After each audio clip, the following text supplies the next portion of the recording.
Hello, good morning. Hello, good morning. Hello, Walter, how are you? Okay, let's see, can you see me? Just a second. There I am, I can see myself. What's in the background? It's okay. Switch it off. Now, when we're on, they're just going to see the slides, they're not going to see me. Is that right? You'll be over the side. They will still see you smaller. They will still see me on the side. It's hard to hear her a little bit. I have a little, can you hear me well? We can hear you well. Can you hear me? You seem a little bit breaking up, but Overmodulated. my son just changed No, I lowered the volume. lowered the volume, so that should be better. I'm not using earphones because you look kind of funny with earphones on when you're talking to people. It's a tricky balance, isn't it? Yes, yes. But the morning sessions went well? They have gone well so far. Great, I'm very glad about I that. had a lovely cheer squad in the room with me. Great, great. I want to hear the manager webinar later this afternoon. I want to get on that.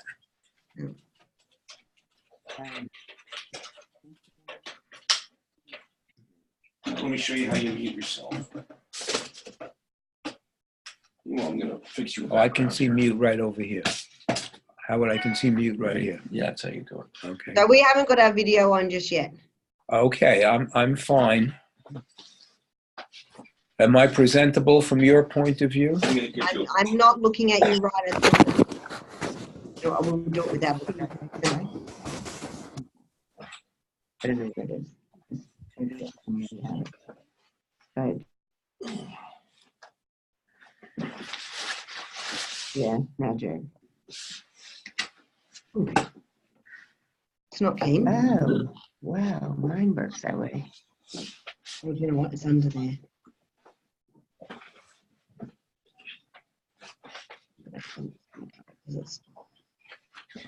If I get a chance, I'll just get this sort of stuff. Are we taking questions after each of our presentations? Or at We the are. end? We are, okay. Oh, good. no, we're taking questions. Oh, what would you prefer? You guys are in charge. Now I see you on my screen. Oh, actually, and I've just realized we've got other people dialing in already, hearing our preparations. Everybody.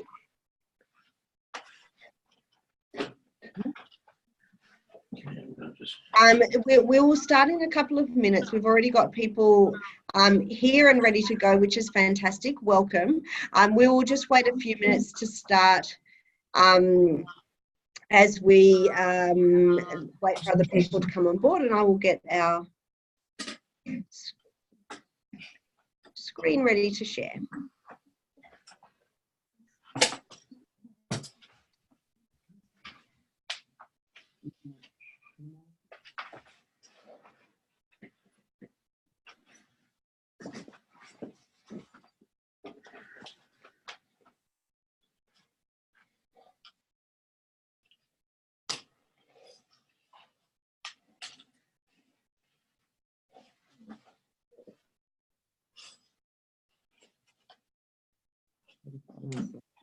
I've still got the yellow on the screen. I'm coming closer to you guys.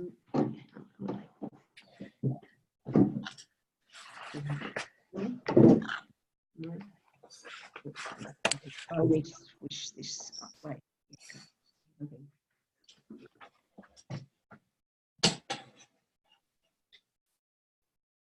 You totally blacked out there. That's fine. That's good.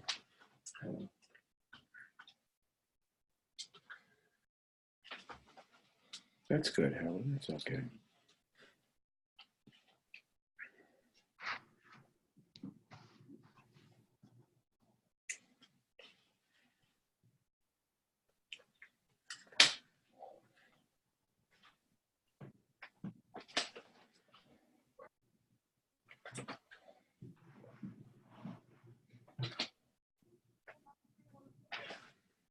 My name's wrong.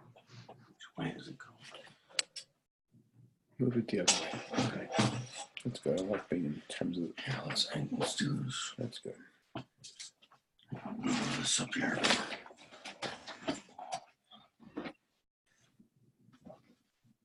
When you have to get up, tell me.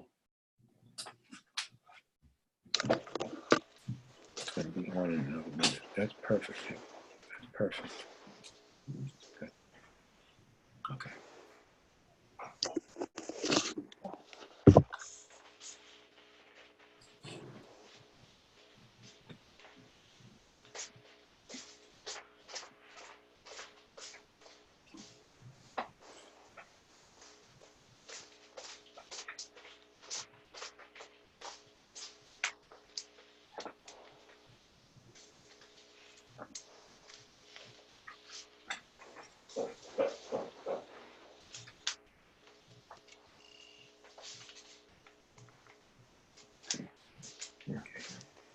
Screen like that. All right, it's 10.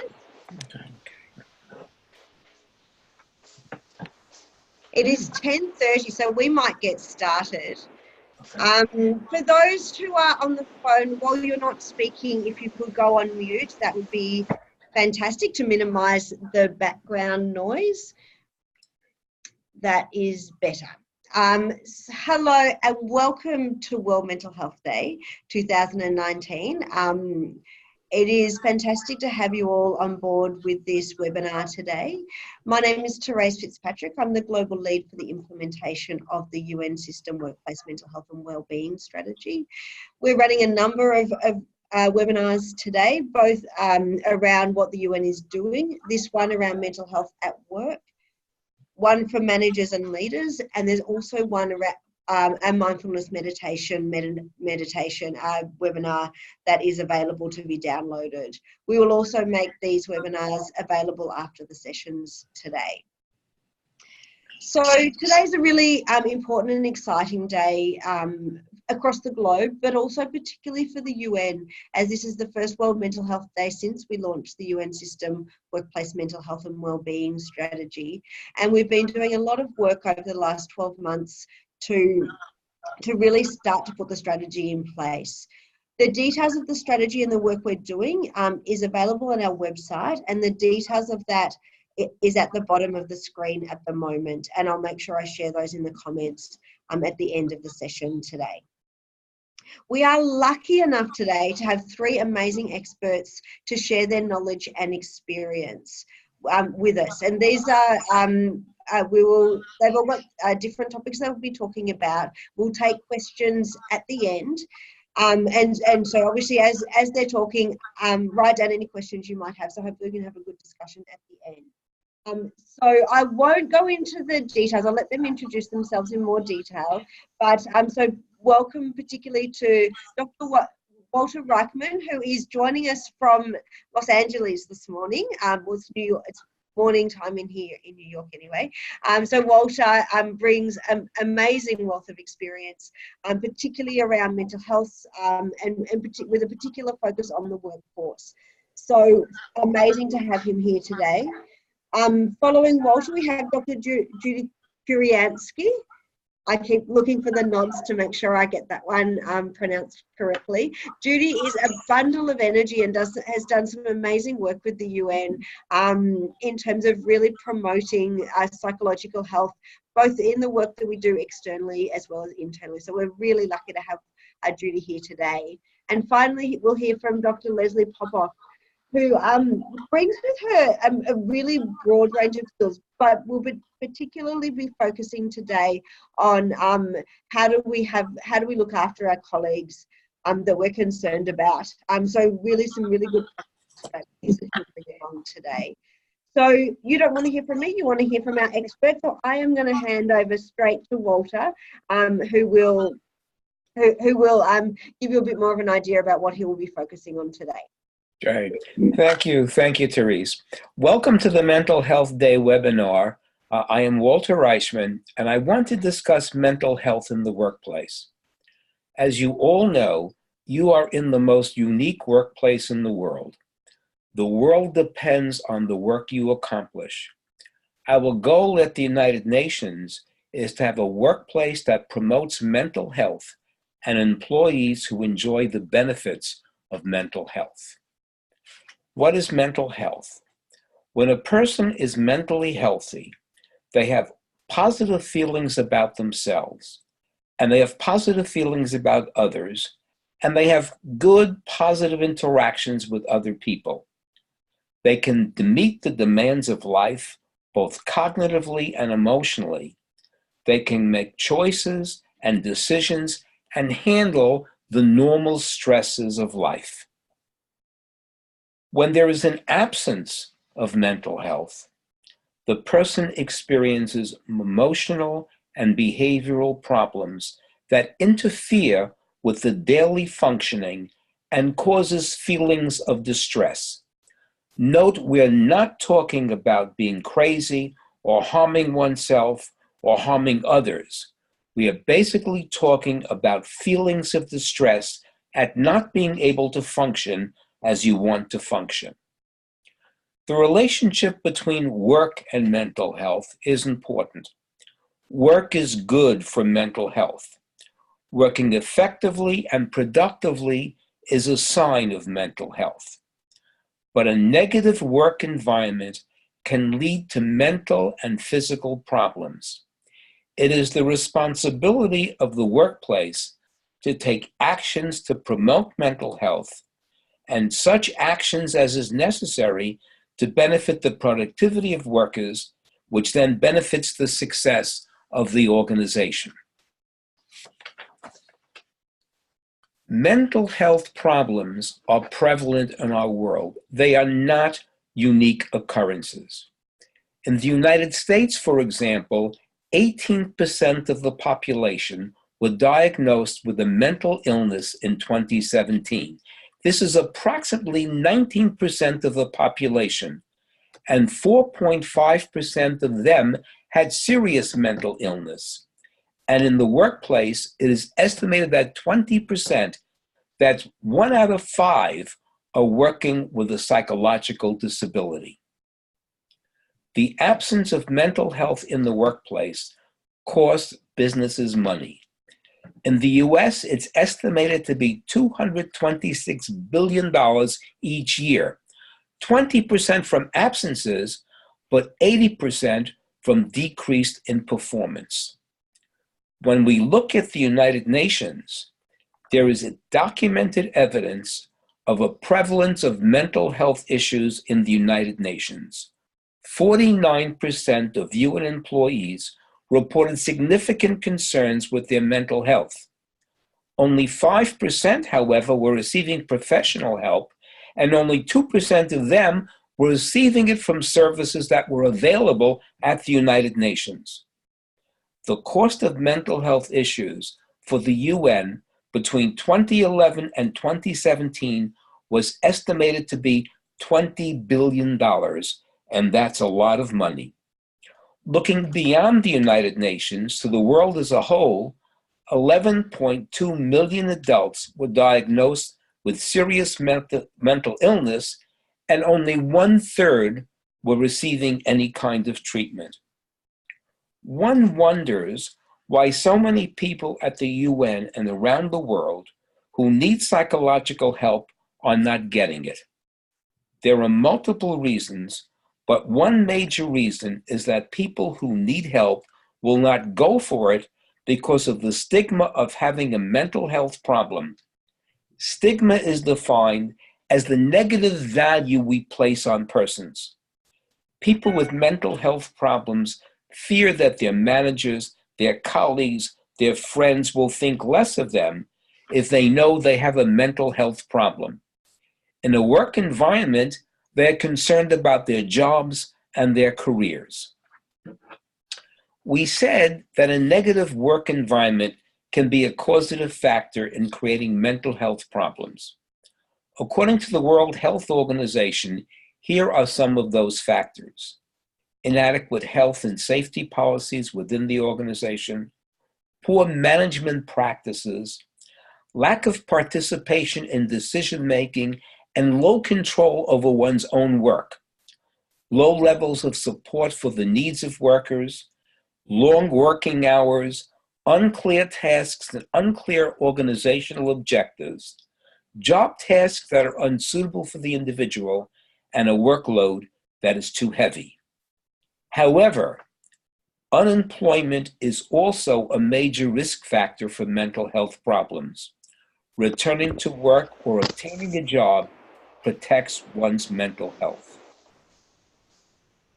The negative work environment affects mental health by causing stress. Stress is defined as the response that people make when the job requires more than they can handle as an individual. The feelings that are associated with these conditions cause bodily changes, and these bodily changes give rise to both physical and mental problems. Here is a list of factors that cause stress on the job. They include design of the work, management style, concerns for your career, the environment in which you're working, relationships with coworkers, bullying, and other such kinds of factors that make distress for the individual. A person experiencing a mental health issue can display some or all of the following. They become less productive, have conflicts with associates and managers, have difficulty concentrating, they withdraw from contact with associates, their thinking becomes scattered, they lack confidence in themselves and their ability, they have inappropriate reactions to situations and inappropriate reactions to people. They miss deadlines, they procrastinate, they have increased absences, increased latenesses. All of these have consequences for the employee, but also for the manager and for the organization. The goal at the United Nations is to create a mental health friendly organization.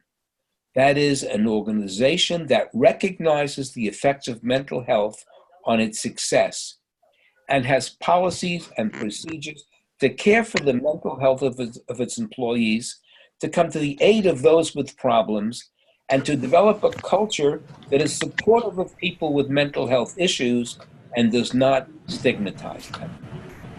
I'm willing to take some questions at this point. And you will send them to Teresa, and Teresa, you will send them off to me. So if people are wanting to have any questions at this point, if you could type them up or save them, and we'll take all the questions at the end. So thank you, Walter. That is an amazing amount of information you've given us. You've packed a lot of information into a short period of time. Fantastic job. I'm now going to hand over to Judy, who's going to talk a little bit about stress. Thank you so much, Therese. Nice to be with you, and happy Mental Health Day on this very special day for our conversations about mental health matters. And having conversations with others about mental health is a good day to start for that. I'm delighted to be with you, as Therese said, involved with the UN both externally and with mental health and well-being. As a professor of psychology at Columbia University Teachers College, and also internally here at the UN as a representative of the NGO, the International Association of Applied Psychology, and past president of the Psychology Coalition of NGOs, and also advisor to the Friends of Mental Health and Wellbeing that is run by Canada and Bahrain and Belgium and Ecuador. I mention that because it shows how many countries around the world are supportive of this, and many, many others in your regions and at your posts.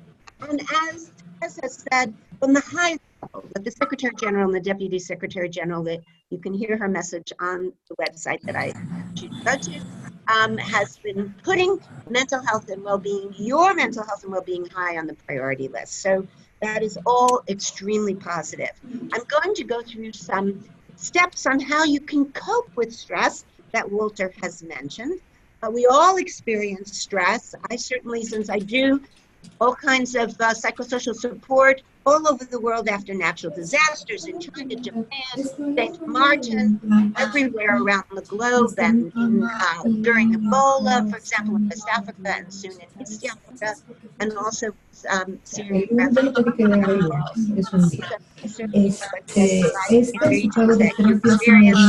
And I'm sure that you do as well. So these are some tips you can see there in the corner, as well in front of the globe outside the UN plaza there. So stress, as you can see here, comes from many different areas. Financially, from your relationships, from your love experiences, from your business, and even at home.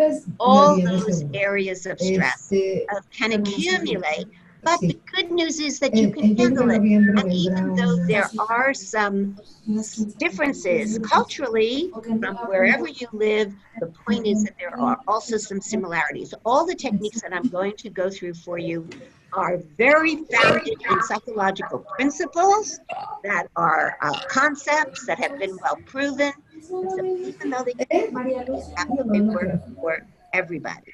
So here's the scene of what can happen, the stress that you feel like you're going out of your mind, and that you may have arguments with people and that work is overwhelming. Well, it affects not only your mind and your relationships, but also your physical sensations, as you can see here. I want you to know that these are chemically based. There are chemicals that flow in your body. Two of the very big ones are cortisol and adrenaline that can rush in and affect your physical functioning. And by the opposite token, when you are relaxed and using the techniques that I'm suggesting and others, then positive chemicals flow in your body, like and oxytocin. That's the cuddle chemical. Women who are pregnant know that that means when you're cuddling your babies and when you cuddle your loved ones. And endorphins are the pleasure chemical when you're running and you're doing something exciting. So those are the ones that we want flowing in your body. So here are some techniques that really will work. It might be good for people to dampen their so that we don't hear you. You do that. Yeah, we just need to mute you, right? So that would be good. So thought stopping is one of them. This is such a simple technique, you can do it right now. You know what it feels like when you have those thoughts that keep rushing in your mind. First, you need to just see some kind of stop sign and then snap your fingers. It's called an interrupt because you're going to get rid of that thought and then go to a thought that makes you feel good. I'm sure you have an experience that was happy for you, whether it was hugging your child or whether it was being loving with somebody or walking on the beach, and then replace that thought. It's so simple and it works. Of course, you need to get to the deeper issues after that, but this will at least interrupt that thought and get you onto something more pleasant. Another one is reframe. This is a wonderful psychological technique. It means that you basically change your mind to something more positive. You know that phrase, when the door closes, a window opens. And you can even start thinking of something like, it's good that whatever you wanted to happen didn't happen because something else was meant to happen that's better. So that way you put a different frame on what's happening that you may not be happy with. I've got Chinese symbol in there, which is danger to opportunity. It seems like it's negative can be turned around to something positive. So keep that in mind. Also, when you feel out of control, that's what makes you feel that frazzled and being very upset. Something very, very simple that keeps you in control. If you're sitting at your office, open your drawer and put your pens and pencils in a different spot. Or sort around your desk so that's in a much more orderly way. If you're outside, you might want to plant something. You can control that. If you're in your house, think about redoing your closet, which is something you can control. That will help you for feeling out of control. Resilience is a very well-researched area in psychology. Now, it means that you can bounce back. That anything that seems like it's difficult, you can recover from. You see that red ball. Think about bouncing the ball on the ground, and guess what? It comes back up just like you can. And I'm sure you have. So think right now even about an experience that you've had that you thought, oh, I don't know how I'm going to get out of this, but you did. And so remember that experience. You have the capacity to bounce back just like that red ball and to go through those barriers just like that person on the left of your screen is doing. Helping others is absolutely a great way for you to get over any kind of stress. So when you reach out to others, those chemicals I told you about before, the endorphins, and the oxytocin by holding and touching and being comforted. It's called contact comfort. Really soothes you. It reduces all the chemicals in your body and makes you feel relaxed. It gives you helpfulness. It gives you a purpose in life. It gives you that connection, that community cohesion that we're all looking for when we're stressed in our individual work, particularly wherever you are in whatever duty post you're in. So remember reaching out to someone with a kind word and even a handshake and a smile, because guess what? If you smile, it's impossible for them to not smile back at you. Do that at work today. Self-care is so important. Now, why is this slide so crowded? Because there are so many ways that you can manage self-care. Look at all this. You can sing. Whatever, even if you can't hold a tune, just sing. You can give yourself some strawberries or whatever treat is useful in your country, whatever fruit is in your country now. Call a friend, as you can see there. When you pet an animal, it shows your blood pressure goes down. The smiling and laughing that I told you about, you see that young girl doing it. Guess what? You can laugh now for no reason. I promise you it will help. Even if you're feeling stressed, just giggle and it will work. And of course, doing meditation and yoga experiences help a lot of different, we do a lot of yoga events here at the UN. And taking care of yourself with resting, having a pedicure, taking a bath, going running, doing dancing. Give yourself a present today. That would be self-care.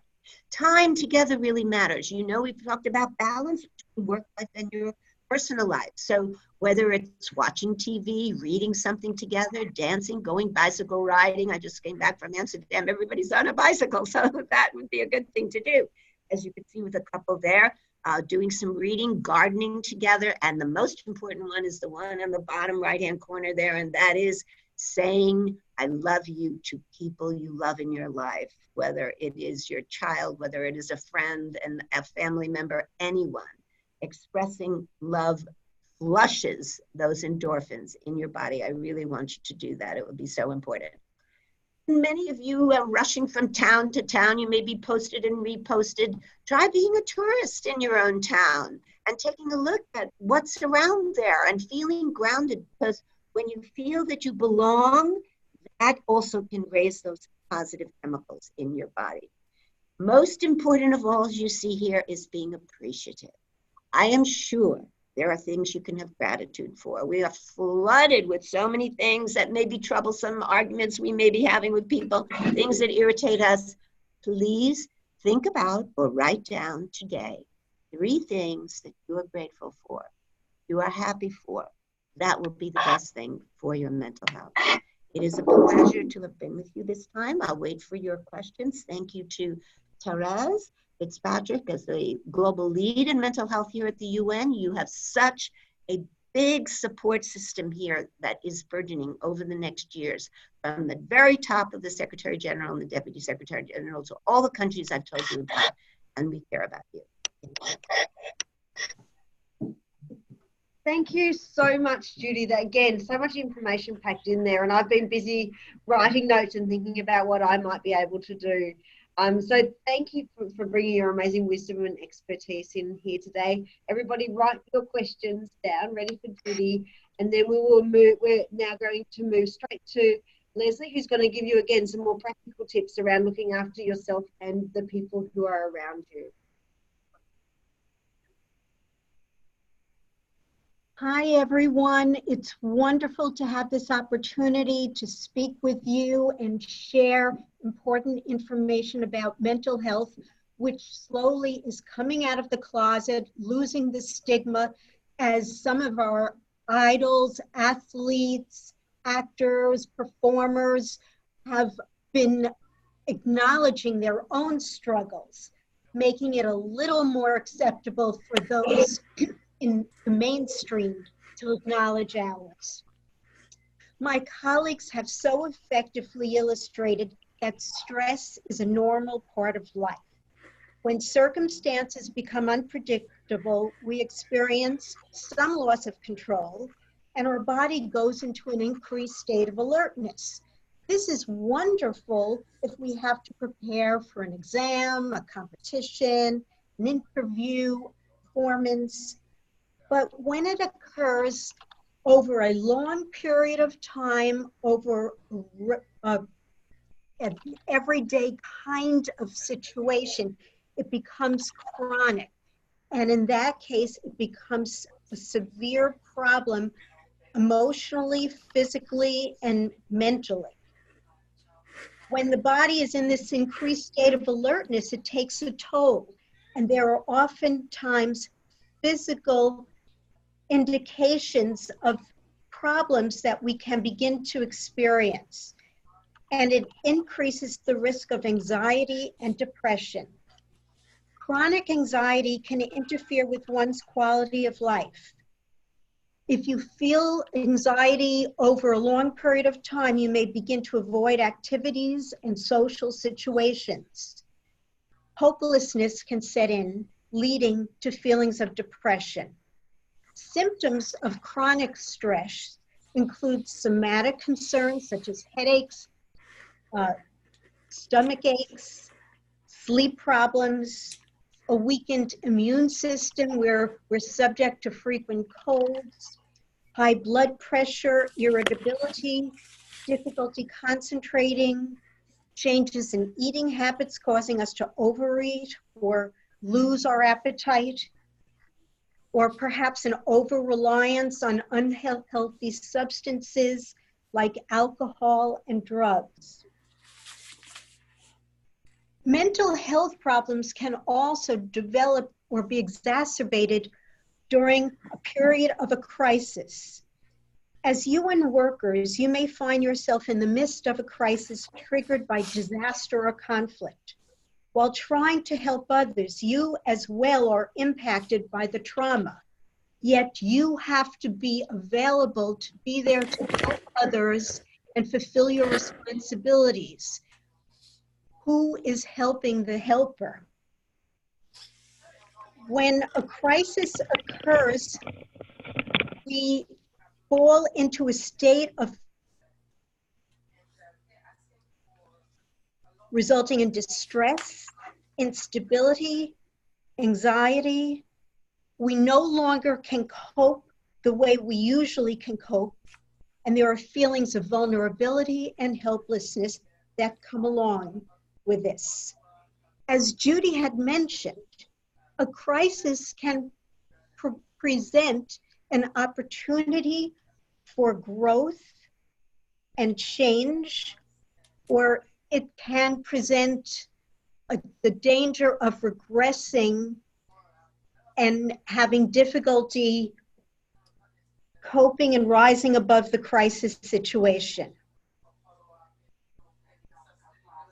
Warning signs that someone needs help include frequent mood swings, feelings of hopelessness, changes in behavior like a sudden lack of personal care, perhaps reckless behavior, substance abuse, suicidal threats, or on the other side of the coin, one's denial by asserting they're fine when clearly they are not.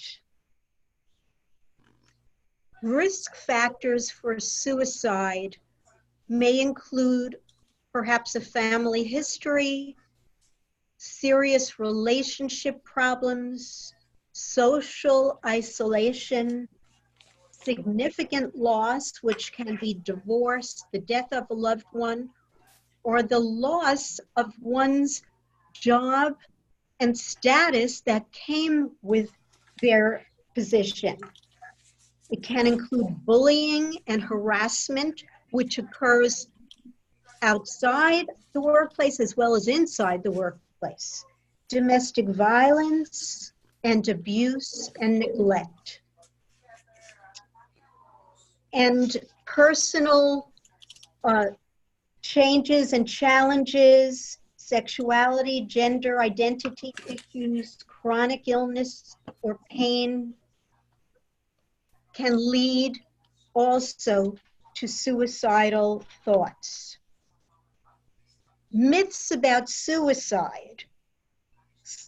Sometimes we think when a person talks about suicide, they won't actually do it. That's a myth. When they talk about it, be on the alert and be there to help that individual. Another myth is that suicide occurs without warning. We know that not to be the case.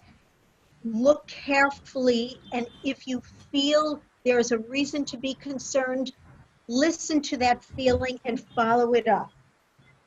Never be afraid to ask a colleague, a friend, or a family member if they have thoughts of harming themselves. That is not going to encourage suicidal behavior if it doesn't exist. There is a model for dealing with stress overload, beginning with acknowledging. If you can't resolve a problem, if you can't acknowledge a problem, you can't resolve it. So first is the important aspect of acknowledging you're dealing with stress overload or burnout. Then let someone know. Get support from family, friends, coworkers, or your supervisor. Third, try to figure out what is creating the most stress in your life. Sometimes it's possible to eliminate or reduce stressors. So if you can modify or eliminate them where possible, do so. But oftentimes when you're experiencing anxiety, it becomes amorphous and very difficult to identify those stressors that are contributing to the anxiety. And that's when you really need professional help. Seek information from your counseling department in your organization as to find out what options are available.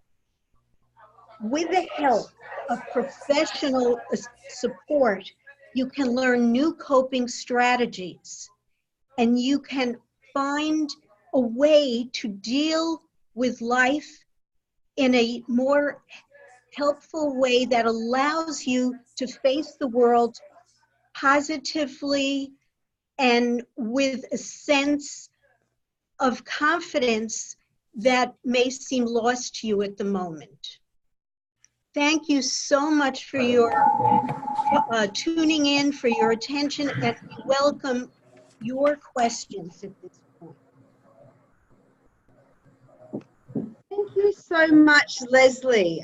Again, I'm sitting here just blown away that I've gotten 3 such amazing presenters here today. And I guess from quite different perspectives, but you can hear there's a consistent message across them. So you probably don't want to hear from me anymore.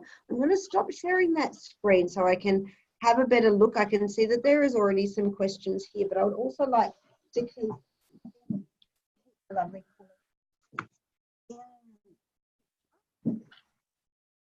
So, let me grab up. Yes, please can all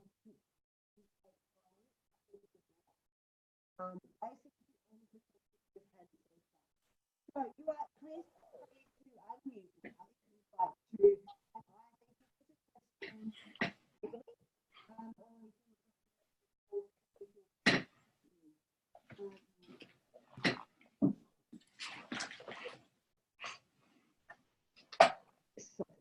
Okay.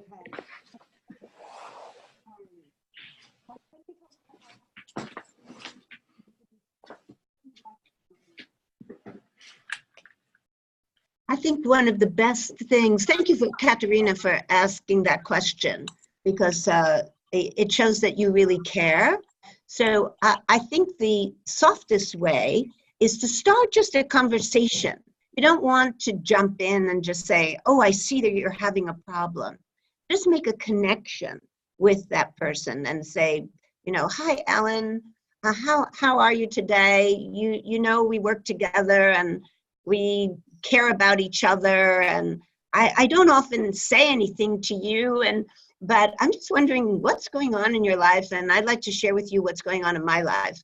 Sometimes it works well with someone you notice is having a problem, is to self-disclose first. It reduces their own anxiety about sharing and doesn't put them on the spot, and shows that you are willing to be open and then to listen. And then you can say something like, you ever feel similar things? So you gradually get into that kind of a conversation. You see what I mean? I'm just going to jump in because a couple of people said they didn't hear the question. So the question was sent to us privately. The question was, can you talk about how to approach a colleague who seems to be struggling? I think that's come up there now. So thank you, Judy. Leslie, did you have something you wanted to add? Yeah, I just want to add, I am really so grateful, as are my colleagues, that the UN is acknowledging the importance of mental health and the environment, working to improve these circumstances that facilitate mental health of all who work for the UN. Because one of the concerns that people have in being open and making themselves vulnerable is that this will be held against them. This will be used against them by their superiors. With this endeavor, I believe that the communication from on high is that, no, it will not be held against you. We will look at our managing style, at the environmental considerations, and we will facilitate whatever we can to improve the situation, to make it a better working environment. So that's something to keep in mind. Thank you both. And I'm just going to add, I think it's always really important to emphasize that it's not your job to diagnose a mental health condition.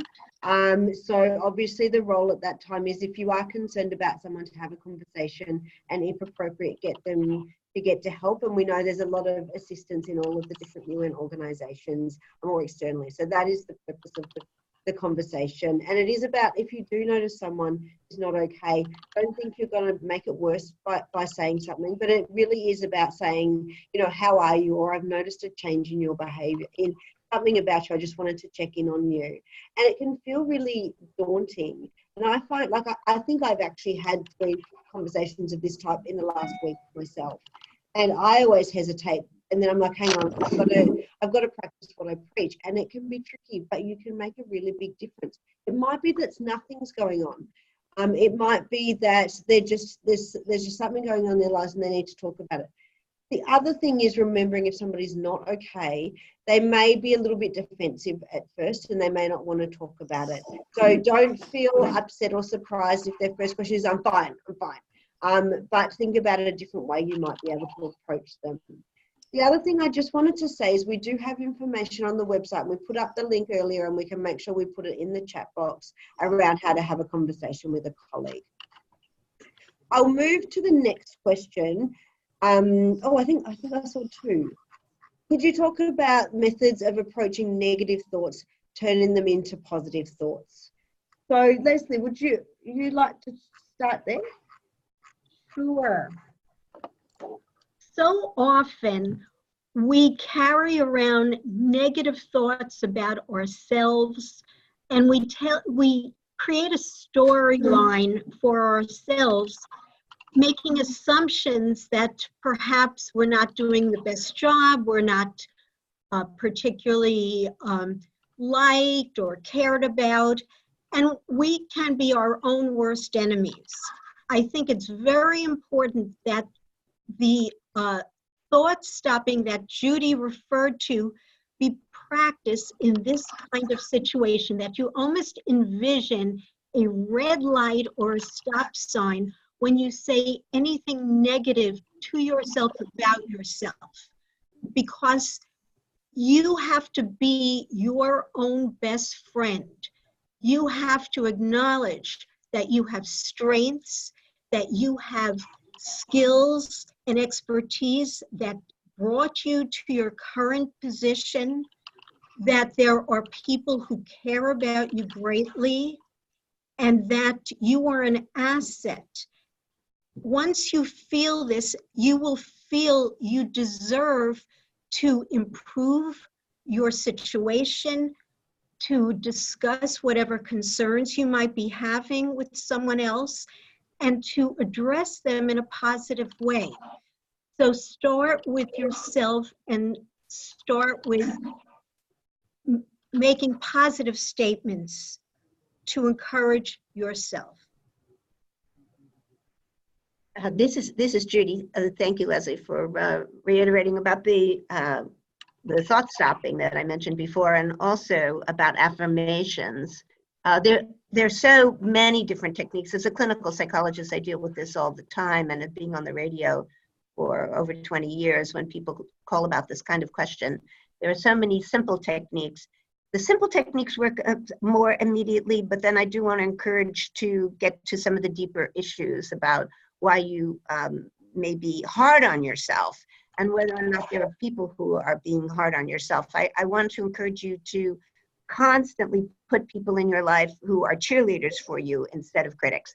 But here's another interesting technique, and there are so many.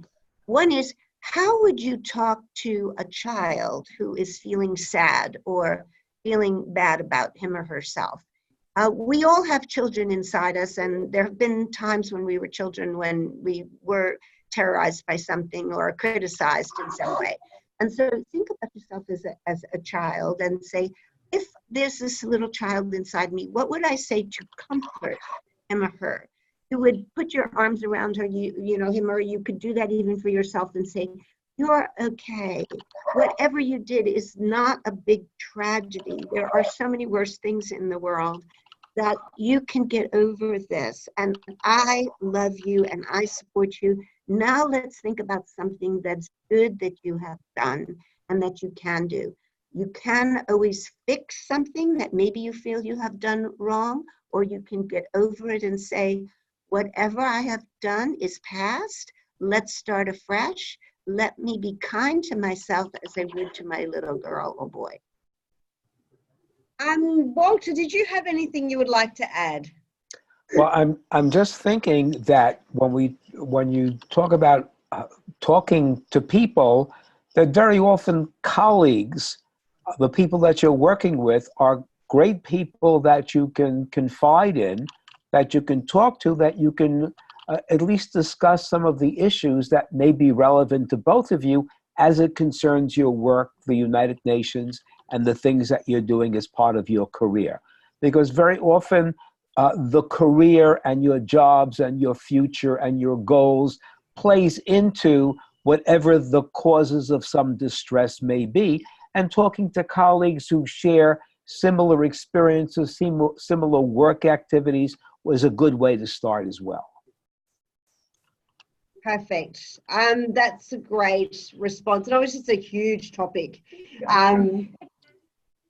From psychological dynamics that I suggested about, you know, the more dynamic issues, and the simpler, what we call cognitive behavioral techniques like the thought stopping, and then Walter to putting it in the context of work. So I'm smiling because we've really covered the gamut about that question. Thank you so much for asking it. Excellent. Now the next question was around any resources on youth mental health. Now, obviously, this may depend on the region you're in. I'm looking at my co-presenters to see if they've got particular resources. While you consider that, this is obviously we all go back into our own lessons and history where we've worked. So one organisation I worked at in Australia called Beyond Blue has a lot of amazing resources for young people, and the website there is www.beyondblue.org.au, and they will also link you to other sites because there's a lot of work happening in that area in Australia, but these guys may have some more local resources. Yeah, just as Therese said, this is a huge issue. And there is a major group for children and youth here at the United Nations that does a lot of work on this issue, raising the voices of youth and the questions about youth. There are so many tragic stories about youth depression and youth suicide, particularly raised on this issue of World Mental Health Day. There are so many organizations. One of my favorites is a good friend of mine runs the JED Foundation, J-E-D. That's for a young man who unfortunately suffered from a great deal of these problems and took his life. Foundation, and you can find them on the net just by Googling them. And why I like them is it's run by a psychiatrist who knows a great deal about this. And on top of that, they have many resources that are on the internet. And that's very helpful as a beginning. There are videos, there's all kinds of chat lines, and these kinds of resources can be the first line. And then, of course, as Therese had even wisely said before, and as Leslie had pointed out, the triangle, that's for the basic issues and the first line. And if the young person has more serious problems, I really encourage as a clinical psychologist that you look for what the actual clinics are in the area that can really help, because that's critical. We must pay attention to problems that youth have, difficulties with their friends, arguing, withdrawing, being angry, aggressive, spending too much time on their handhelds instead of talking to people, having trouble eating, sleeping. All these things are signs that is important to pay attention to and then take those steps. So, thank you. And I just want to add, as a retired supervisor of psychologists for the New York City Department of Education, I want to remind people that in many countries, and certainly in the United States, schools have mental health professionals, psychologists, social workers, guidance counselors. They work with your youngsters who may be demonstrating some difficulty in adjustment, learning problems, social problems. It is important that if you have a concern of a young person who is school age, that you reach out to the school and see what resources are available within the school setting to support and work with children in a preventative way and in terms of interventions when they are suffering and having difficulties. Excellent. Now, everybody, I have posted the website. I'm about to post the email address that you can contact us on. And when I say us, I mean me and the people who are working on the mental health and wellbeing strategy within the UN system. Now, before we go, is there any final questions anybody would like to bring up, either verbally or via the chat?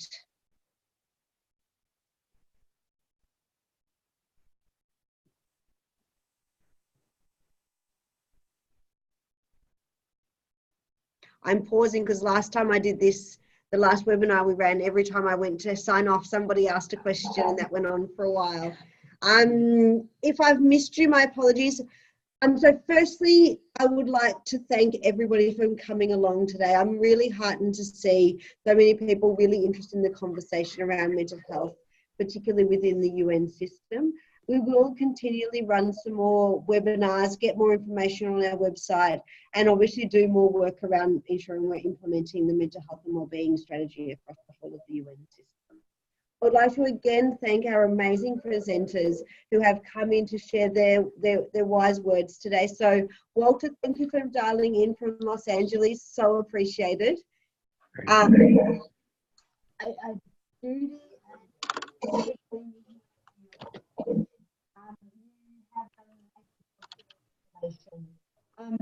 Thank you again, everybody. Have an amazing World Mental Health Day. And if nothing else, do one thing that you wouldn't normally do for your mental health today. It will make a difference. We can all make a difference to the mental health in the UN and across the world. So thank you, everybody. And I look forward to hearing any thoughts you may want to email us through. Thank you. I've shared my email. You can email me via the MHS email, and I see that inbox. Thank you. Bye. Bye.